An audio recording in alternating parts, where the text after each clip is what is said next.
Okay, welcome everybody. I'm just gonna read off a quick intro and then we will get started as people are trickling in.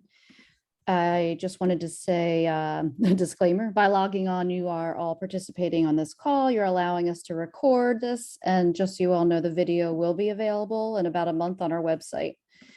C.A.R.E is celebrating Black History Month. We're actually celebrating Black American history, and every Wednesday we're hosting a weekly conversation featuring Black speakers on a variety of subjects consisting of panel discussions and live Q&As. We encourage you all to submit your questions in the chat, and towards the end we will open it up where you can ask the panel any questions. If you don't know, African Americans only represent 2% of the veterinary field. C.A.R.E is helping to raise that number. Last year, we realized that not only is there a dramatically low number of Black veterinarian students, there's also a large number that are at risk of dropping out due to costs and financial hardships. Through our Dr. Jody G. Blackwell Scholarship Fund, we were able to raise $87,000 last year for Black veterinary students. And this year, we aim to double that. So I will put the donate button in the chat. We encourage you to donate any amount is welcome, and share the events and share the donate button. So I think that's all I need to say. And then I'm just going to let Kara and John take it away. Thank you so much. Great. Thank you, Jen. And good evening, everyone. Thank you so much for joining C.A.R.E tonight as we celebrate Black History Month with this really exciting series on 4 very important topics. But tonight we're going to be talking about housing. And sometimes I think folks think about housing just as shelter, like one of our basic needs, but housing truly is something that's core to all the things that we experience and access as human beings, core to our access to education, our access to healthy food, our access to employment and economic stability, to convenient transportation, to healthcare, right? So yes, we're going to talk about housing, and more specifically, we're going to discuss how overtly racist state-sponsored policies and practices, because I prefer to call things a thing, significantly impact the ability of Black Americans to access quality and affordable housing. And so, although those policies, those overt racist policies, are no longer legal, the effects remain, and we're going to discuss how we can clearly still see those effects today, even if they're not as overt in our current housing practices. So as Marty McFly, one of the greatest cinematic characters of all time, would say, this is heavy, right? This is heavy, it's deep. And that's one of the reasons why we chose that topic, or this topic for this series. But it's our hope that after our conversation tonight that we'll have learned something about these ugly periods in American history, but that we'll also find some comfort in our discomfort, right? And that we'll see some things tonight that we can't unsee, and that will give us a deeper understanding of our communities, no matter where you live, our communities' demographics, how they work, and how we can intentionally move forward in a positive direction while placing the values of equity and inclusion and empathy at the forefront. And then, of course, we're going to leave you with some recommendations of some books and documentaries that will help you to further your education on this topic. And actually, as I mentioned, our communities, I understand that we're joined tonight by folks from a lot of different places. And so I'd love for you to share, if you're able, in the chat, where you're joining us from. I'm just curious, personally, to see where everyone's coming from. I'm coming from Baltimore, along with our guest. But see, there goes my fur baby. I don't know if you can hear him. I tried. But before I get ahead of myself, let me tell you a little bit about me. My name is Kara D. Beverly. I am proud to be the secretary of C.A.R.E's phenomenal board of directors, and a proud mom to my fur baby, a rescue dog who is hollering at the neighbors right now, so I apologize. I am a labor and employment attorney by trade, and I currently investigate discrimination and harassment and sexual misconduct in higher education. But outside of work, I'm very, very interested in working with organizations that uplift and empower women. And so I serve as the president-elect of the Junior League of Baltimore, I also sit on the Baltimore County Commission for Women, and I'm the co-chair of our Public Policy Agenda Committee. And I'm also a 20-year active member of Alpha Kappa Alpha Sorority Incorporated, currently serving the East Baltimore community on the executive board of the Psi Phi Omega chapter. But also, issues of affordable housing and issues related to homelessness are also top of mind for me. And I'm the immediate past president of the board of the Women's Housing Coalition, which is a wonderful nonprofit here in Baltimore that provides permanent and supportive housing to women and families that have experienced homelessness. And I was recently appointed to the Baltimore County Affordable Housing Work Group that seeks to ensure that the county upholds its commitment to providing affordable housing options in the area. So this topic isn't new to me. I'm very, very passionate about it, but I'm always eager to learn more from my colleagues and my friends. There's so much to learn. And so I couldn't think of a better person to join me in this conversation tonight than Councilman John Bullock. Welcome. And let me introduce him. Just wait, this is very impressive. Councilman Bullock represents the 9th District, which covers West and Southwest Baltimore. He's a member of the Commission on Historical and Architectural Preservation. He's also serves on the Baltimore City Democratic State Central Committee and was previously a member of the Board of Trustees for St. Mary's College of Maryland. Prior to being elected to the City Council, Dr. Bullock was an assistant professor in the Department of Political Science at Towson University and is now a lecturer teaching courses in urban politics and metropolitan studies. Professionally, Dr. Bullock has worked with the Baltimore Department of Housing and Community Development, as well as the DC government as planner in the Department of Transportation. Additionally, he served as executive director of the Downtown Baltimore Family Alliance and was president of the Evergreen Protective Association. Dr. Bullock is also on several boards, including the Coppin Heights Community Development Corporation, the Empowerment Academy, Baltimore Curriculum Project, and Behavioral Health System of Baltimore. As a political analyst, you may have seen him on various local media outlets, as well as read his commentary in the Washington Post, Wall Street Journal, Time Magazine, Huffington Post, and other publications. Councilman Bullock received a doctorate in government and politics from the University of Maryland College Park, a master's in city and regional planning from the University of North Carolina at Chapel Hill, and a BA magna cum laude in political science from Hampton University. Councilman Bullock is a proud brother of Alpha Phi Alpha Fraternity Incorporated, Phi, a Prince Hall Mason and father of 2 boys. Welcome, Councilman Bullock. I'm sure after hearing his bio, y'all understand why I invited him to speak with us tonight.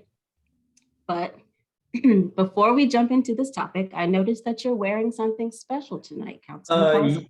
Yeah, so Hampton University blazer right there, and you mentioned Alpha Phi Alpha. It's our anniversary, 75 years of the founding of our chapter on the campus, but also want to leave this nugget with you. That's Hampton University insignia there. That's 1868. It's very proud. Okay, props. So you're wearing something though too. Props. Well, I'm also wearing something special. I've got my cardigan on from my alma mater, the Howard University School of Law. The hustle. And of course, this isn't a coincidence, folks, but we could not let this Black History Month moment go by without giving some airtime to our beloved HBCUs, our historically Black colleges and universities.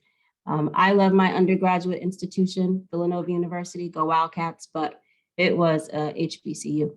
It was Howard that I like to say raised and nurtured me and truly prepared me for everything that I encountered after graduation. I'm sure you could say the same, Dr. Bullock. Absolutely. I loved Hampton University. I still do. And it really paved the way for me. And I think for a lot of Americans looking for that journey toward education and professional success. Right. So for those of you who might not know, there's a cute little rivalry between Howard and Hampton universities. We go back and forth about which institution is the real HU, but HU, it's all love. But hopefully I'll leave here tonight. If you're not familiar with the HBCUs in your area, go look them up, go find some ways that you can support them. And thank you, John, for humoring me and wearing your Hampton gear. It's a great idea, I know. But now that we've gotten all of our introductions out of the way, let's get into this conversation about housing. And it's good that you're a professor, Councilman, because you can really walk us through this in a way that we can all understand. So let's start from the beginning, or better yet, what do you consider the beginning? Like when we begin to think about housing and the challenges that Black Americans face around accessing affordable and quality housing. Where should we start? How do we get here? Well, I think it's important to take an historical journey, and I'm glad you asked the question earlier on about where people are from. And so, looking at the chat, I saw there were folks from the East Coast, West Coast, South, different cities across America. And so, if you really want to kind of go back, I would say you can go back to the founding of the country. But what I will start with, if you look back into the late 1800s, particularly 1896. Where you had a very significant Supreme Court decision challenged a lot of us in terms of separate but equal, right? So the Plessy versus Ferguson decision that came down in 1896, which ensconced the dictate of separate but equal. Interesting enough case because Homer Plessy was a very fair-skinned a Black man who, again, rode unmolested for quite some time in the Louisiana train, but then he was noticed to be Black and had set out this test case. Now, what also happens, and since you mentioned Hampton before, I could say this. One of the things that Booker T. Washington said in his Atlanta Exposition speech in that same time period was talking about this social separation. And so at this time, social separation became very common. And to be quite frank, the rights of Black Americans were significantly curtailed, rolled back in the South. Everything from not being allowed to vote, own property, own businesses, participate in public life, such that many African Americans left the South, right? And so took the trains. And if you look at Isabel Wilkerson's book, The Warmth of Other Suns, you look at the train routes that folks took. And so a lot of my folks from Virginia, North Carolina wound up in Philadelphia and New York. Folks wound up in Baltimore. You had folks from Carolinas, Virginia, you had folks from Texas and Louisiana going to the West Coast. So I saw some of you folks on the West Coast, places like Oakland and Los Angeles, San Francisco. But then also you had folks from Alabama and Mississippi who were winding up in Chicago and Detroit and Milwaukee. And so that sets on a whole impetus toward the Great Migration. Because between 1910 and 1940, you have 1.5 million Black Americans leaving the South, going to the Northeast, the Midwest, and the West. And then between 1940 and 1970, you have an additional 5 million. So if you could imagine over that span of time, over 6 million Black folks are moving from the South, escaping terrorism, violence, and looking for opportunity for housing, education, employment in the North. And when they found themselves in the North, they also were met with a host of factors that was resistant to them entering into particular neighborhoods.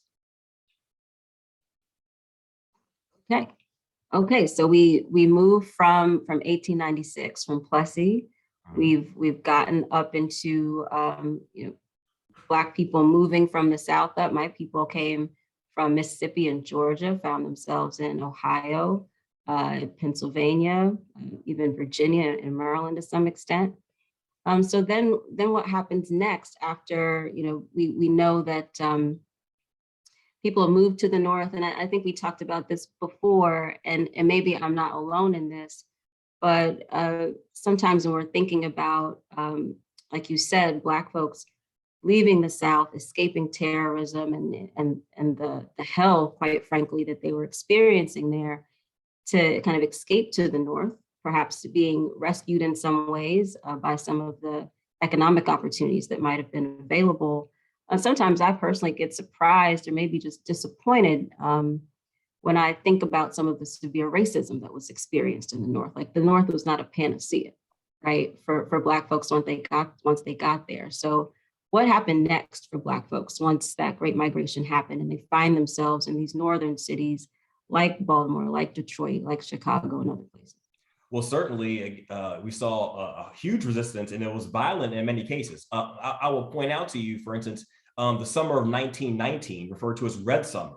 Red Summer because there were so many racial conflicts around the country, and that includes places like Chicago as well. And so you saw, if we think about 1921 in Tulsa, Oklahoma, the bombing of Black Wall Street, the Greenwood area. We saw all these things, these conflicts happen all in the cities where you saw Black migration increasing. So not only did you see Black folks moving into neighborhoods and trying to get employment, but now you also saw legalized ways in which there was an attempt to restrict Black access to housing. So for instance, even in Baltimore, there was an attempt in 1910 to pass a segregation ordinance.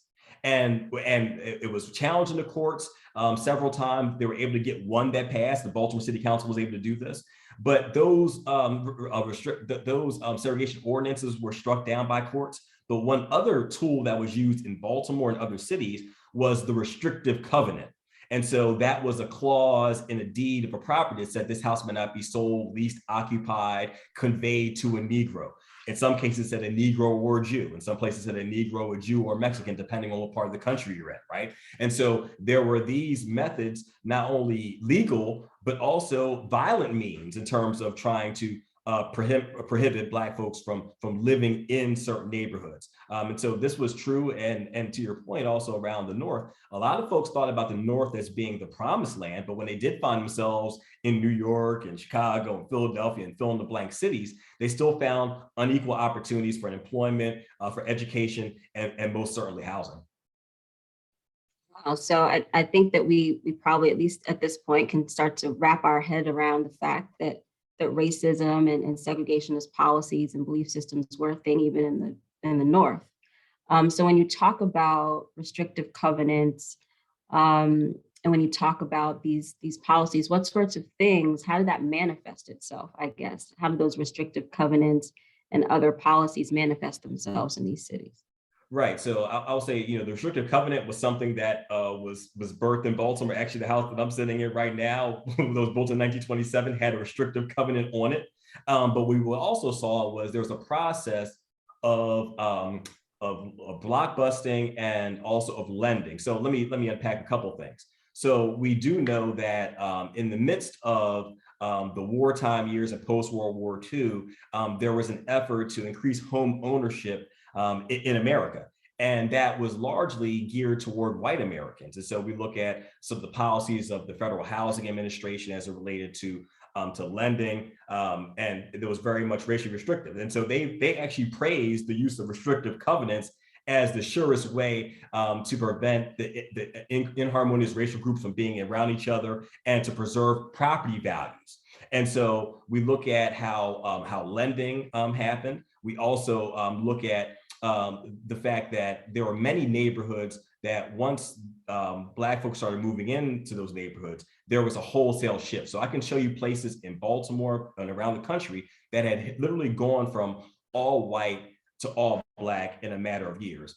And I should probably give a little more context in terms of the FHA. And I think we may have a couple of figures that are able to explain this, but to make it really plain, you had a ranking system that the Federal Housing Administration used. Now we're talking about federal agency.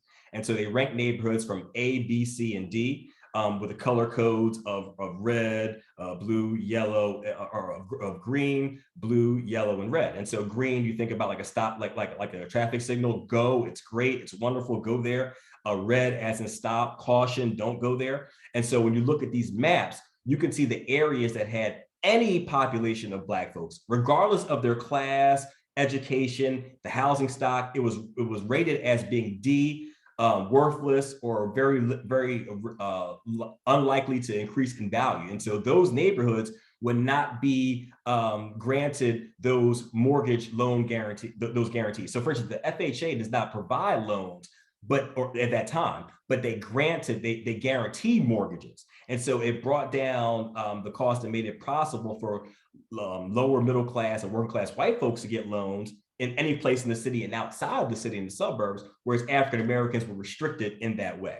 And so you have limited opportunities to purchase housing. You have half of cities like Chicago and others being off limits to African Americans based upon the restrictive covenants. And then you also have an attempt to bulldoze many of these neighborhoods through programs like urban renewal, which targeted African American and ethnic white communities throughout the country for highways and for other purposes that made the neighborhoods much more unlivable. Thank you. And Jen, I think we do have a couple of images. Are you able to pull up the one of Baltimore? This is Baltimore. And so this is familiar to Councilman Bullock and and Jen and James Evans, because we live here and all of this looks very, very clear to us. But for those of you all who might not be as familiar with Baltimore as we are, can you walk us through, Councilman, kind of what we're seeing and what redlining looks like in real life? Absolutely. And so if you look at the little in the corner, you'll see this is a residential security map. So again, we're talking about not security in terms of, law enforcement, but about securing property values.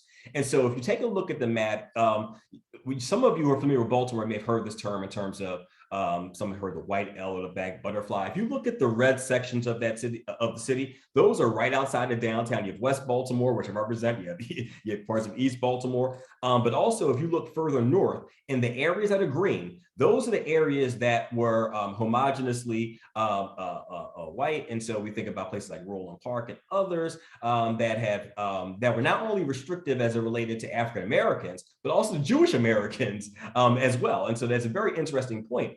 And if you look at the yellow areas on the map, those are areas that had ethnic white population, oftentimes Jewish population, immigrant population.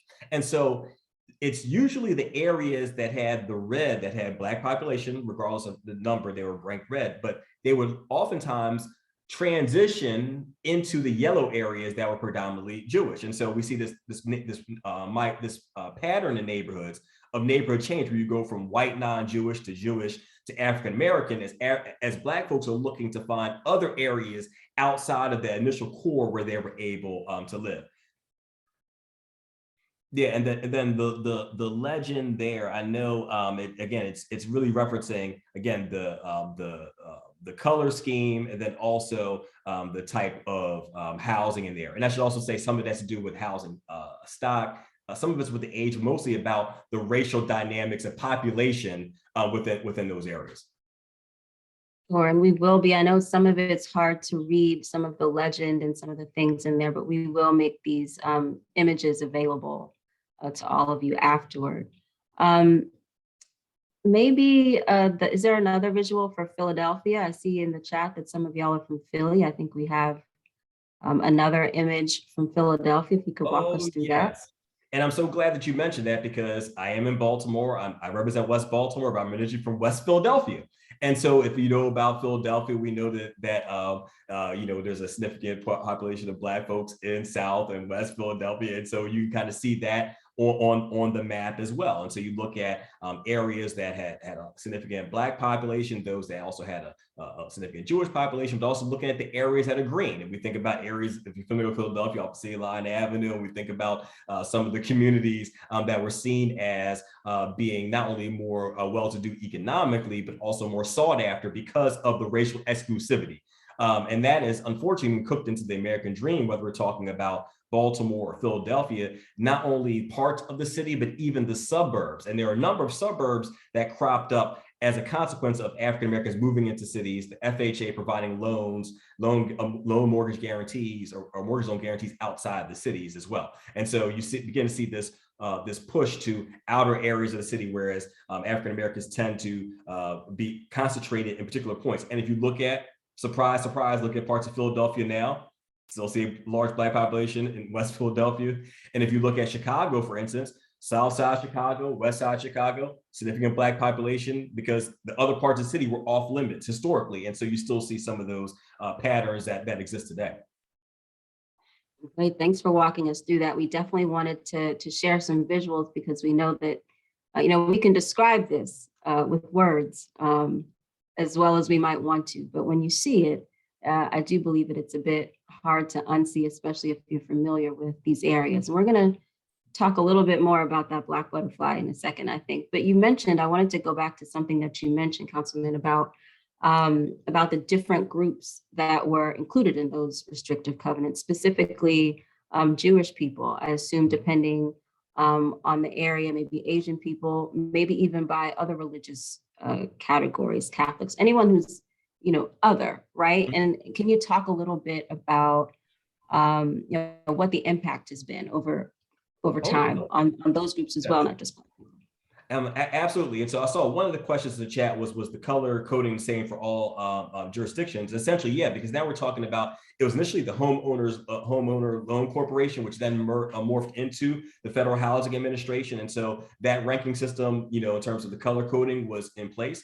However, you do make a good point in terms of parts of the country. And so if you look at the West Coast, significant Asian population that was oftentimes marginalized and kept into certain communities, and also understand that immigration policy also sought to restrict not only the number of Asian Americans, hence the Chinese Exclusion Act, which also included a number of groups. But then you also are going to see policies in the 1920s, 21 and 24, specifically looking at European ethnic groups. And there's even a ranking that that was done in terms of European ethnic groups and looking at going from, and this is all ugly eugenics type of language, but understand there were thoughts that, you know, you had your English and your Scots Irish, Scandinavian, and then you go down to your Irish and your Northern Italians, and Greeks and Polish and Southern Italians. And I'm telling you, those are two distinctions they made. And so, yes, we begin to see that some areas were off limits to Jewish Americans, to Hispanic Americans, to Asian Americans, depending on what part of the country you're in. So a significant population in the West Coast and Northwest as it relates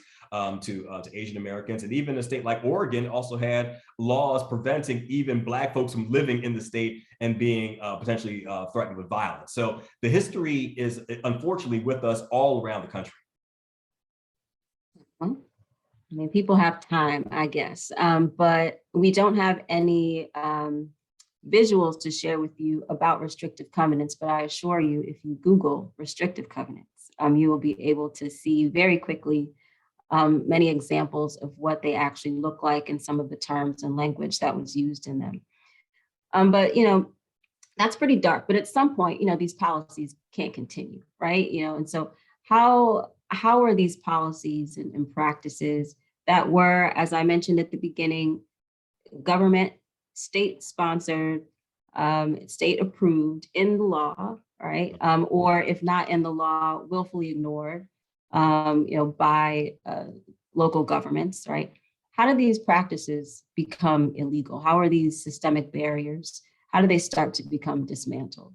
Well, some of it's through a lot of court cases. You know, I will say restrictive covenants, they were deemed unenforceable via Shelley versus Kramer in 1948. However, to your point you just made, there were still oftentimes patterns of use as it relates to this concept. And then also we look at some of the cases in terms of some of the civil rights cases. So, you know, I have to mention, you know, even education, things like Brown versus Board, and I know Howard University Law School has a significant element as it relates to that. But what I will say Supreme Court is, Justice Thurgood Marshall is a Howard Law graduate, yes, quietly. and one of our brothers, the Alpha Phi Alpha, and also a Baltimore native. So we'll love Also that. that. Also Yeah. that. But one of the things that's interesting is now you saw schools being desegregated, but also we know that that's also connected in terms of residential segregation, right? But schools are products of their communities. And so as school desegregation happened and neighborhood desegregation happened, you saw in many cases white flight away from cities, right? And so increasing growing of populations within the suburbs, but also there were a number of civil rights advances, right? So for instance, you have the Civil Rights Act of 1964, you have the Voting Rights Act 65, but also the Fair Housing Act 68. And so now we're getting to a point where there are folks who are challenging these racial restrictions and then are moving in and fighting that good fight and winning. And so now we're beginning to see not only parts of cities becoming more integrated, but quite frankly, even some suburbs becoming more integrated.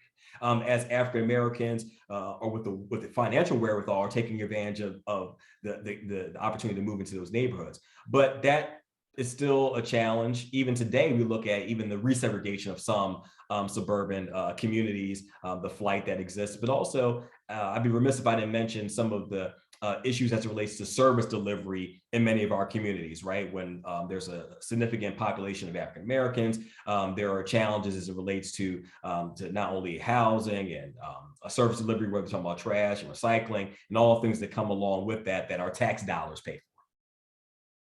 Right, right. And I know that we're going to share some links to some documentaries that have been made that I think make that point that you just made, Councilman, very clearly about the idea of where you live and who you live around and how that relates to government services and how that even tacks on some stereotypical beliefs about how people live, right? Like if you go into a part of the city and there's trash all around or you know, things like that, then you have people thinking, oh, we don't want those people in our community. They don't even pick up their own trash, without thinking about how again, that kind of state-sponsored and government relationship is between those things. What do we have here on the screen? Oh, this Oh, looks okay. like someone found a restrictive covenant. Yes, and so when you look at that, I mean, you have the great example of no person other than a white race shall occupy. And then, interesting enough, when you look at a lot of these, they also have language that says, well, a black person can be allowed on the premises if they are a They servant. go for it. Right, Okay, right, so right. And let me also add one other piece, because I don't know if we spent enough time talking about, and this is very legalese, so it's very interesting, right? How this is all laid out. But one thing I should have mentioned, we looked at that map in terms of residential security. I need to unpack the term redlining a little bit, because what they would do is those areas that have black population, they would literally draw a red line around those areas. And those would be the areas where no loans would be provided, whether that's a loan for a mortgage or a loan for renovation of that property. And so in many cases, those properties fell into disrepair because there was not enough money to renovate them. You also had African Americans who could not purchase with a standard mortgage. And so they had to purchase on contract, which meant that they oftentimes did not get the deed. So that what you just saw, a piece of a deed, they never got the deed, it never exchanged hands. And so they were paying exorbitant amounts for substandard housing, never actually getting ownership. And that became a significant challenge. And so if you look at the map of where we had those areas of red, those are still the same areas where we find disinvestment. If you want to see poverty in cities now, look at the areas that were previously redlined, and those will be the areas where you'll see higher rates of vacant houses and poverty and crime and all the things that come along with that. Because as you mentioned, C.A.R.E, at the beginning, right? We think about generational wealth and how do you generate that? Part of that is going to be through what we pass down for future generations. And if you don't have any assets, you don't inherit anything, you start off behind. And so that leads to some of the issues of poverty that we continue to see and these disparities across racial lines. And as we're kind of going back a little bit and talking about defining terms, you mentioned blockbusting earlier, and I'm not sure that we fully unpacked that either. Can you explain a little bit more what that is? Yes, and thank you for pinging. I knew you would catch it. So blockbusting is this. So remember when we just talked about how those neighborhoods were seen as not likely to increase or likely to decrease in value or be worthless? Well, that also then created a financial panic for white Americans, because remember, the color red comes if there are any black people, not just a majority, if there are any black people. So if a black person moved in or was rumored to move into your neighborhood, you got scared because now you're thinking, hey, my property value is going to diminish. Not just because of, cultural, mores or what have you, but the financial implication based upon the FHA. So blockbusting goes like this. So for instance, let's say, hey, the Scott family, hey, we noticed that there's a black family that moved into down the street, and your house is worth $12,000. And we're afraid you're going to lose value on your property. So if you sell to us, we'll buy that house for $10,000. You might lose a little bit, but you'll be okay. And what they would do is then take that $10,000, take that house, and then turn around and sell it to a black person for $20,000, right? So they made a markup there, but also now once a black person does move in, the panic then ensues. We call it panic peddling, because now they're saying, hey, we're going to then change this block over. So by introducing that black family, you busted the block, and now you can then have some of the white residents on the run because they're afraid of losing value in their property. And so they sell at a loss. Black folk, either the speculator or the middleman buys it at a discount, sells at a profit. And so that's how you had neighborhoods like Lawndale in Chicago or Edmondson Village in Baltimore go from all white to all black within a matter of 10 years. Because again, the financial impetus and the panic that set upon these neighborhoods. So that's what blockbusting is. Thank you. So it's 2022, right? 2022. It's been over 125 years since Plessy versus Ferguson. That was in 1896, right? If my math is right. We're 54 years since 1968 and the Fair Housing Act. So some may say, not me, some may say that these racist practices that were once legal and aren't anymore and haven't been for a very long time. Why are we talking about this right now during this Black History Month of 2022? What are some things I guess I ask you, what are some things that are going on now, or is there any reason for us to still be talking about this? Are there any things that are rooted in what we've been talking about in those practices of the past that we are still seeing today, or that we have any reason to be still thinking about some of this ugliness? Oh, well, certainly. So, the reality is that, whether we're talking about wealth disparities, we see that now. I'll give you even an example in terms of some of the differences about appraisal. So remember, we talked about the FHA's appraisal manual that talked about restrictive covenants, talked about race. Well, even if you look at how folks are trying to sell properties now, and that properties tend to be appraised at lower values if they're being sold by a Black person versus a white person. And so there have been these studies that have been done in terms of whether you take certain images out of the house and how you stage the house can have an impact on how a property is being appraised. But let me also add another piece that is connected, and I saw this come up in the chat, and it's very appropriate. So just like how we saw an outward migration out of the city, we saw white flight followed by Black middle class flight out of many of these former industrial cities. What we're seeing now is a flight back to some of those same cities and those same neighborhoods. So those same neighborhoods that were deemed to be less desirable 20 or 30 years ago, now they're the hot place to be. And so what's happening now is the property values are then increasing. And interesting enough, as I drive through this neighborhood, it's funny, I talked to some of my neighbors who say we were the first Black family here and things changed, right? But now you see these signs that crop up, we buy houses, we'll buy your house. Can we sell your house? Because now, or can we buy your house? Because now we're seeing value. These neighborhoods are always valuable, but now people are re-recognizing that. And so that also makes a challenge for long-term residents, those who may be renters, those who may be on fixed incomes, thinking about what that happens, as they get faced with the challenge of staying within those neighborhoods. I'm from Philadelphia. My mother was raised in Harlem. We think about Brooklyn. We look at DC. We look at all these parts of the country and see it happening. And yes, even in parts of Baltimore and parts of around the country that I've seen you guys mention. So those are things that we continue to deal with as it relates to not only the appraisals and things like gentrification, but also how do we make sure that housing is affordable and safe and healthy. Because you also made the point before about where we live is also connected to our health, right? Environmental challenges, the environmental degradation that may or may not be there, access to amenities, to fruit, to fresh fruit and produce, right? A lot of our neighborhoods are in food deserts. And so what does that mean in terms of that kind of access and life expectancy? So housing is attached to so many of the things that you already mentioned. And we don't have time to talk about all the ways that housing is connected to how we experience life. But you name all the things I said before, everything you just said. And I have a couple of questions based on some of what you just mentioned. And one is about gentrification. And I see that someone mentioned it in the chat. Is it good? Is it bad? What are your thoughts on gentrification? And for those who might not necessarily be familiar with the term that we're talking about, maybe you can share a little bit about what we mean by it. Right. So, generally we look at gentrification, the change of a neighborhood's economic profile, right? So going from lower income to higher income, lower value to higher value. Now, the opposite of that is filtering, which happens when folks move out and the housing stock, goes to a lower income or lower value. So the question is a challenging one. Gentrification, is it good or bad? And it depends on your perspective, right? It depends on whether you own or whether you rent.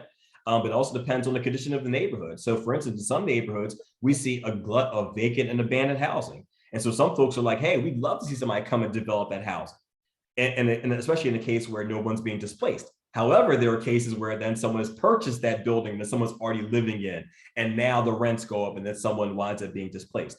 One of the terms I should have mentioned earlier, and I know we're going to talk about some of the documentaries that cover this, is urban renewal. Now, urban renewal was a process that happened in the 50s, 60s, 70s, and 80s. And oftentimes what happened is you cleared out city blocks. So imagine you bulldoze neighborhoods that have Black and brown and ethnic white communities, and you build something in its place. And the idea was this would be slum clearance and urban renewal. And the neighborhoods got cleared were deemed to be slums, even if they weren't, quote, slums. They just had the wrong people, quote, in them, right? And so if we look now, we look at how the government can still use eminent domain right? To then use the public sector to take private property, right? And so this still happens in terms of development. There still is that pressure as it relates to gentrification, to development. But again, it's a mixed bag, because I can show you areas that had lost population, and Baltimore is going through that and trying to attract residents to the city, but also not wanting to lose the culture and the flavor, and not want folks to be displaced. And so in the community development field, we have a phrase, development without displacement. We can still develop communities, but can we do it in such a way that's respectful for the people who are here, and then also giving opportunities to those who may be at different economic levels to participate in the American dream. Right. I'm from PG County, which is a suburb of Washington, D.C., which has experienced, if you've been to DC, if you were ever in DC about 15, 20 years ago, and if you happen to visit now, you might not recognize the place, right? It is a very, very different place because of gentrification. I would also say whether it's good or bad might depend on if you can afford it, right? But I 100% agree with you on your point around the erasure of culture. And I know that we've seen that a bit, particularly in DC. You might have heard of the hashtag Don't Mute Go-Go movement and things like that. Making sure, how do we preserve the culture, the flavor of an area when people are displaced. And so I'm looking at the time. I do want to make sure we leave some time for questions. But I want to talk before we end a couple of things. But first, affordability. And when we talk about affordable housing, and we could do a whole nother thing about affordable housing. But when I hear about affordable housing projects being proposed to a community, I hear folks voice concerns about traffic. We don't want this community, this affordable housing community in our neighborhood, because it's going to just create a huge traffic jam and no one's going to be able to move. Overcrowding in schools, increase in crime. Yeah. In your estimation, are these things that you've heard as well, or are these legitimate concerns? And if so, how do we balance those concerns with some of the obvious need to have affordable housing opportunities in our communities? Right. So, I mean, these are things that I've heard, in doing housing work, but also in other government roles. So you mentioned traffic. When I was in DC, I worked as a transportation planner. And so a lot of times folks will talk about traffic, and we can look at the fact that in many cases that's not as a non-issue in many cases, but it can be used as a code word or a buzzword to be able to then disallow these kinds of things, right? Or the noise, or crowding, or safety issues, right? The perception that affordable means less than. Right, affordable then means there are those people, right? So in theory, we like this idea of those people having housing as long as it's over there. And even to go further on that, if you look at many of our public housing projects, the high-rise housing projects, which in many cities like Philadelphia and Baltimore have been demolished because they were seen as the breeding grounds of crime and concentration of poverty, the idea about people moving into different neighborhoods, right? But I will say that, there are easier fixes for that. We can look at cameras and lighting and all the things that come along, ingress and egress routes as it relates to traffic and traffic patterns. But I want us to move past a place where we're using those kind of buzzwords to prevent affordable housing, right? And even a different mix of housing, whether we're talking about single family houses, if we're talking about townhomes, if we're talking about apartments, multifamily, right? There are some jurisdictions that do it really well. Actually, Montgomery County in Maryland actually has a really good inclusionary housing law where you couldn't even tell where the affordable units are. They look very similar to the other ones. It's very much integrated into the community. And so that's something we have to be more mindful of as jurisdictions, making sure that we can integrate it in such a seamless fashion that people are not stigmatized, but also being ready to have these kinds of conversations. And so this is really welcome time to be doing this kind of talk. Great. You said, we like the idea of affordable housing, but put it over there, right? That NIMBYism, that not in my backyard, right? And we're going into year 3 of COVID, which sounds crazy to say. Was it 2021, 20? Yeah. And, we've all seen the devastation that COVID-19 has had, both, economically, on families, et cetera. And I would imagine that there have also been some effects in this housing space. Can you share any of that with us? Oh, absolutely. I mean, I think about some of the challenges we have in the city in terms of people losing houses, right? I mean, so for instance, you had to, there were moratoriums in terms of evictions, and that was a godsend for many families. But then those things had expired at points, and so folks, were dealing with that. But also thinking about folks who may be living in an unsafe environment, right? An overcrowded house. And we think about COVID and thinking about if someone happened to have been, infected, what does that mean for other people in the family? Do people have enough space to isolate? Right? Because you have families who may be on top of one another, not having enough space to isolate, right? Not having the access to urgent care, not having, just the ability to be able to help to navigate that process. So yes, people are dealing with food insecurity. Even think about how we're doing this conversation today, right? Zoom. We think about all of these ways that folks will be able to connect technologically. But many of our communities, right, that have been redlined, that have been disinvested, lack internet capability, lack broadband. And so the ability to participate in education and employment is severely curtailed. The ability to participate in civic life severely hampered. And then the health aspects. I mean, so COVID, is something that unfortunately we're still dealing with. But again, I'm fortunate in that, hey, the kids can be in class at different times and we can go to one part of the house versus the other. Some people don't have another part of the house to go to. They are literally within that one room and then working and trying to live with family members and the like. So COVID is something that unfortunately is with us now. We're still working through. I told y'all it was going to be heavy. I did. I warned you. But I do want to end on a positive note before we take some questions. It's Black History Month, which is often a time for reflection and appreciation for the past. But we do know that Black people and Indigenous cultures all over the world, for that matter, are resilient, that we're hopeful.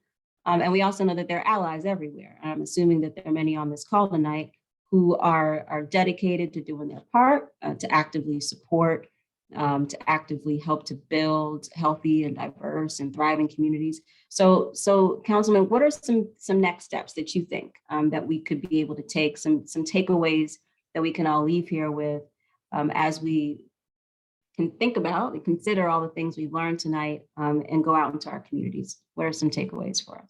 Well, I think, tonight's is a great first step in that regard, right? So it's having the conversation, it's trying to learn a little bit more. And so, do we take a look at books and documentaries that give us a little bit more depth and insight into the issue, but also, talking not only amongst ourselves, right? Whatever, racial or ethnic group that may happen to be, but also talking across those lines, right? Being open to having that dialogue and open to being challenged about some of these issues, right? I think also as we look at, diversity within neighborhoods, right? What kind of neighborhoods do we seek out, right? And what kind of spaces do we seek out, right? Whether we're talking about not only where we live, but also where we shop, where we congregate. Do we support local businesses, local indigenous businesses, right? Folks of color, women, right?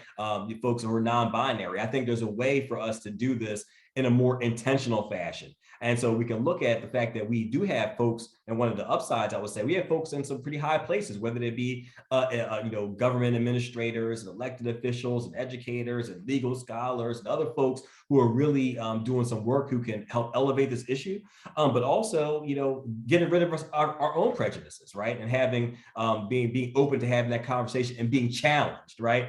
Sometimes it's easy to walk away and not have the heavy or the tough conversation, right? But this, we can do it in a spirit of love, a spirit of friendship. And I think that really kind of gets us on the track to where we need to be going. Thank you, Councilman. I thank you so much for joining us tonight and for sharing all of this with us. Obviously, you know what you're talking about, right? So I thank you very much for your expertise. I know we have some questions. I see some hands. Let's start with James, with our CEO. Oh, thank you. Thank you both. C.A.R.E, I don't have time to express the gratitude and pride we have for you being on the board. The way you attack everything with this incredible exactitude and passion and compassion, and Dr. Bullock, likewise, I'm sure. I love being able to present you all to my colleagues in animal welfare for a myriad of reasons.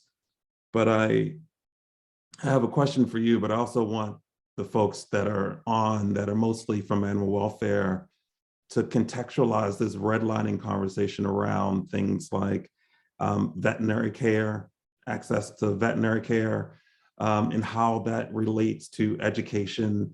Also breed-specific legislation where it's illegal to have a pit bull, even to have one, to drive through Prince George County is illegal to have a pit bull there. So think about that. Think about where breed-specific legislation is and where there may have been redlining. And so also access to healthy dog food. So I think we have to think about all these things. Not housing is everything.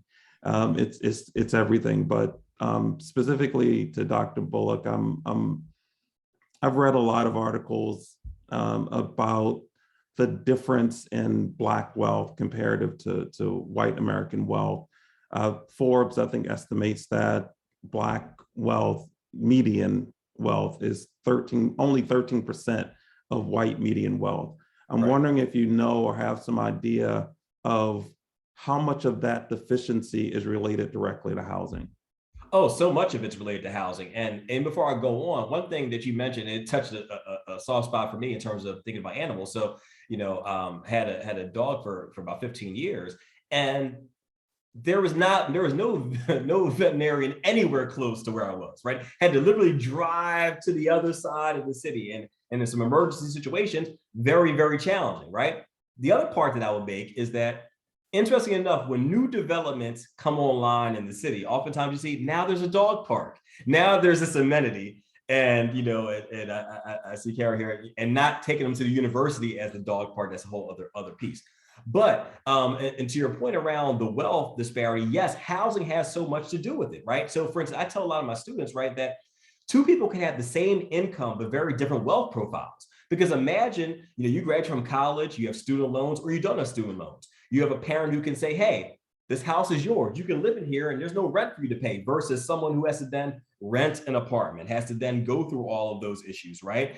Being able to inherit property, right? That has increased in value, right? So we think about how this is an appreciating value versus when it depreciates. And so over time, that is significant, not to mention even as it relates to our institutions of higher education, right? So for instance, we think of, sometimes people talk about affirmative action, and even, University of North Carolina is part of another suit that's going on, right? But the ability to then be able to say, hey, I'm a legacy of this university, my children can go ahead and attend there, right? And so we think about the type of institutions that folks attend and what that means in terms of their lifetime earnings and all that. And even if we look at other fields of employment where we get to see this cumulative effect of grandparents, parents, offspring, what happens in terms of their property, education, and all of that kind of fitting into its same space. And then, as you mentioned, in terms of what we can provide in terms of food, right? Not only food for human beings, but food for animals. I mean, I would always have to go someplace else that was not in my community to get those things, because there's always the perception that folks in those communities, they love their animals, but we don't, right? So that's also, I'm glad you mentioned that, because that's a key piece. We need another session about that. Black people love their animals and we love them everywhere. And Howard University is not a dog park, just for the record, for those of you all who might be wondering. Jen, I see your hand is up. Hey, sorry, I'm not going to put my camera on. So thank you both, by the way. I wanted to have you, Dr. Bullock, or Professor Bullock, talk about, we talk about these restrictive covenants, and the one that I shared is actually the neighborhood that James and I live in. But with all of this intentional segregation, how has this affected schools? Great question. Wonderful question. Okay, so think about this, right? So a lot, unfortunately, and I'm so glad we've gotten past this point. When I look at my son's classroom, I look at the classrooms that I teach in, right? I see a rainbow of folks, and I love it, right? But there was the fear when think of Brown versus Board of Education, 1954, that wait a minute, if my daughter sits next to your son or vice versa, what's the prospect of integration? And so that had a lot to do with the white flight away from these neighborhoods, because as African Americans moved in, we saw some of the businesses move out, we saw some of the residents move out. And so now we look at the schooling within these communities, and we see that, and I say this as an educator and as a father, what happens oftentimes, not oftentimes, generally our education system, our schools are funded by property taxes, right? So if you live in a poorer jurisdiction, you're going to go to a poorer school. And if you look at what happens as it relates to the education and the income of the parents, has a lot to do with the performance of young people within their schools. And so we have hyper segregated neighborhoods. We have neighborhoods that are not only predominantly Black in many cases, but predominantly poor. And we also have some poor white neighborhoods, right? And so it's really interesting watching how this really shakes itself out, because that has a lot to do with the life chances. Again, if you live in a neighborhood that has a concentration of poverty, it's less likely for you to then have educational attainment, to have longer life expectancy. And if you look along those same lines of areas that were redlined, areas that were disinvested, we still see poorer school performance there, hyper segregation within those neighborhoods. And it's an easy way to say, well, people aren't studying and they're not taking advantage of the opportunity, but also you have young people coming to school hungry. You also have blighted and abandoned buildings. You're thinking about lead poisoning. There are so many elements that are connected to housing, not only in terms of just where we live, but also the health aspects and also the educational outcome too. Great. I don't see any hands, and I didn't notice any other questions in the chat that we haven't already addressed. And I see that Akeisha.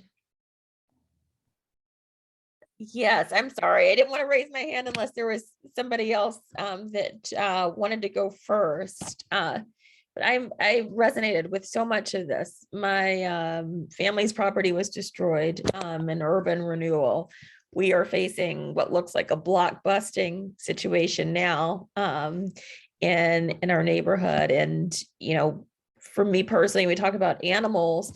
I was telling James the other day that, you know, it took almost a year to find a place to stay with animals versus some of my friends who could, you know, who weren't like me, that could find housing within a number of weeks. One of the things that I hear, you know, some of the neighbors around here who have been here for decades say, we really want to stay here, but we're afraid that our housing value is going to tank if we stay in this neighborhood. We actually want to move to this other neighborhood where the housing quality isn't as great, but the value is better. I know that happens in your area too. So what are the, you know, I know we don't have much time left, but just curious as to what some of the policy solutions for that situation might be. So one piece of advice I'll say stick it out, because we know cycles happen, right? You think about when areas go up, they go down, but again, you know, I would say stay put. But from a policy, you know, perspective, there are a couple of things that are happening. So I know in some jurisdictions, there's a piece in terms of tax abatement. Do you cap the taxes on legacy homeowners, right? So they don't get priced out of the neighborhood because they may be on a fixed income. Also, are there opportunities? I know we're looking at some legislation here in Baltimore, have some pieces around home repairs, right? And so can we provide opportunities for people to fix up their homes to keep them in, you know, not only the regular wear and tear and maintenance, but also to keep them in pristine conditions, such that folks don't make that argument that this neighborhood's falling down, right? And it preserves those property values as well. And then also, again, what do we do in terms of making sure that not only we have affordability, but also the resources that are available for different neighborhoods. But I always tell folks, stick it out. I've seen neighborhoods transition and nothing changed but the people, right? The house is still the same, but also the value and the appraisals. I saw some of you talked about that too. Thank you for that question. I see that we're at 8 o'clock. I don't know if we had any other questions, but I'll say this in addition to thanking you again, Councilman, for joining us tonight. When we talk about systemic racism, you know, we've been hearing about this term. I mean, for some of us, we've always heard about it. For some of us, it might be more new, especially over the past few years, right? But when we talk about structural and systemic racism, this is what we're talking about. And the effects that it has are very hard to ignore, especially as I know you all are going to go off and look at those links and do some research about your own communities, about what those redlining type policies look like. You know, but this is what we're talking about. It's always relevant, even though we're hundreds of years, in some cases, or close to hundreds of years removed from some of the policies and some of the things that we began this conversation off with. These things are still extraordinarily relevant. So I thank you, James and Jen, for putting this together and giving us the platform to be able to talk about this. And, when we're talking about anything that relates to human beings, it applies to our pets as well, right? It just does. And so as we're talking about, like the councilman was saying, like James was saying, when we don't have access to healthcare, neither do our pets generally. When we don't have access to healthy food options, neither do our pets, right? And so everything is in context. So I thank you, Councilman, and I'll leave it to you, James, for the last word. Oh, thank you. This is great. Thank you. Look, I appreciate all of you. And Councilman, I think you mentioned moving forward with love. I mean, we've been saying that from the very beginning. And so I appreciate you echoing that without even knowing that's how we started CARE. But Mike, I'm going to leave it to Mike, Chief Engagement Officer, with some closing words, but I really appreciate you all coming out. Thank you so much, James. Well, we just want to thank our speakers, the attendees, and definitely our sponsors, especially our friends at Tito's Handmade Vodka and Maddie's Fund. For those of you that are part of the human and animal well-being, please check out Maddie's Fund's We Foster Challenge. I just put the link in the chat. We also want to ask all of you to share the rest of this important American Black History Month series. These conversations happen every Wednesday at 7 p.m. in the whole month of February. Next week's talk is going to be really, really cool as well. CARE Senior Director of Research and Development, Wendy Rudd, will facilitate a conversation with our Black-led Care Center partners. They'll address how we can improve Black communities' access to local pet resources and how animal welfare can begin to acknowledge and repair harm with Black communities locally. You're not going to want to miss this, I promise. We have an amazing panel: Sterling Davis from Trap King Humane, Dr. Carlin from Community Health and Empowerment Network in Florida. We have Tim and Bianca from Braveheart Pets and Forever I Love It Atlanta in Atlanta, and Neil Love, the Black Thornberry, and Zaire McCormick from the Neighborhood Center in Camden. And just like last year, we're raising awareness around changing the 2% mark for Black veterinarians and raising funds for our Jody G. Blackwell scholarship. All donations for February will go towards veterinarian scholarships for Black students.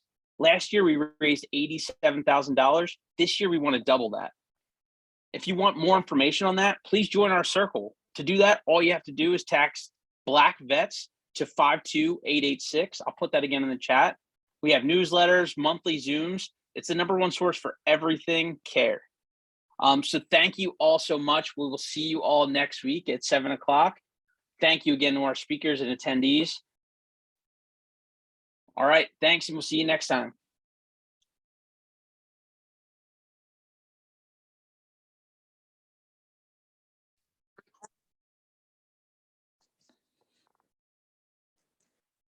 All right, good night, folks. That was fun.